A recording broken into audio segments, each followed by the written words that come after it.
How's it going, guys? TG here, and today I'm going to be trying something a little bit new.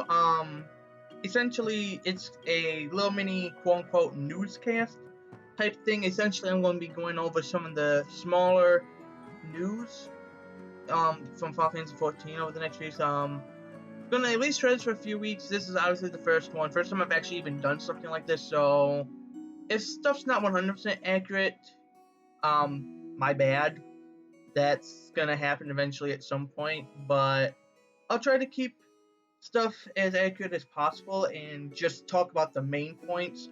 This will probably be one of the longer videos for quite a while just because of the introduction, but let's get straight into it. So first up, we actually have two in-game events currently going on. First up is the Moogle Treasure Trove Hunt for Law. That started last week on the 18th. It's going on until the maintenance for patch 5.3, so we don't know the exact end date as of now. For those of you who don't know, the Moogle Treasure Troves, essentially you get a special tombstone for completing specific events, which you can take to Moogles in either Gridania, Limsa or Ul'dah. And they can give you some pretty cool stuff, ranging from orchestrion rolls to mounts, including primal mounts, mount speed increases, and even an exclusive glamour item. So definitely get around to that if you have the chance. You can do it passively, and there's actually a Stormblood mount up. The Susano mount is up right now, so if you're missing that, go get it. The other event is the Maiden's Rhapsody. Sorry if I just butchered the name. It's the Final Fantasy XI collaboration. That started earlier this week on the 26th, and it's running until June 22nd, 2020. The reward for this is the Amatsu armor set. It's glamour armor, not dyeable. Personally, I have not done. I will post my thoughts up here on YouTube, so keep an eye out for that. I'll link that once it's up. But that's it for events. Mog Station actually got updated this week. There's two Peacock themed items now. There's the Kingly Peacock mount. It's a $24 mount, account wide. I don't have it, but I've heard people say it has the Palace of the Dead theme that plays.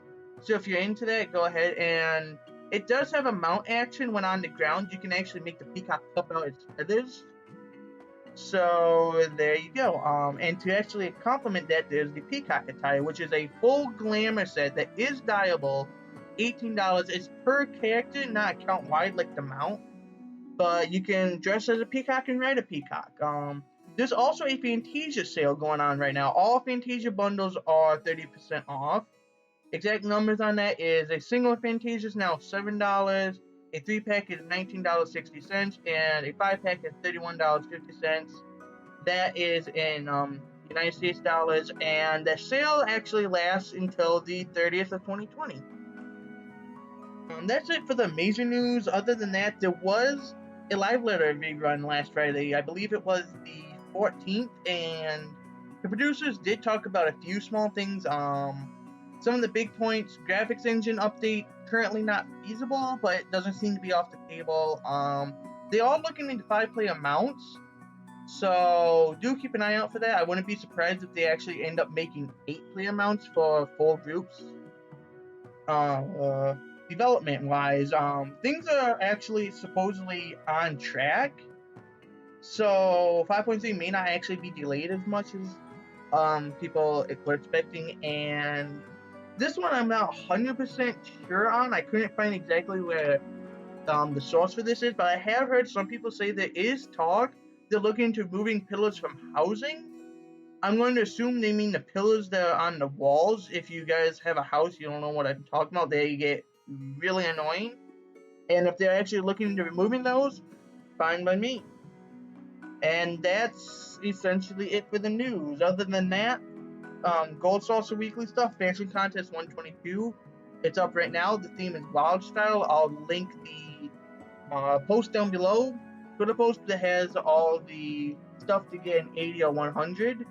For those of you who don't know, you can actually get some glamours, some MGP, and there's also a title if you get 100 on the fashion report. So definitely go do that. And Jumbo Cacpot 351 is happening this Saturday, 3 p.m. Eastern Time, US, which will be noon Pacific Time. You can go there on your time zones, and that's this week in reviewing Final Fantasy XIV. Yeah.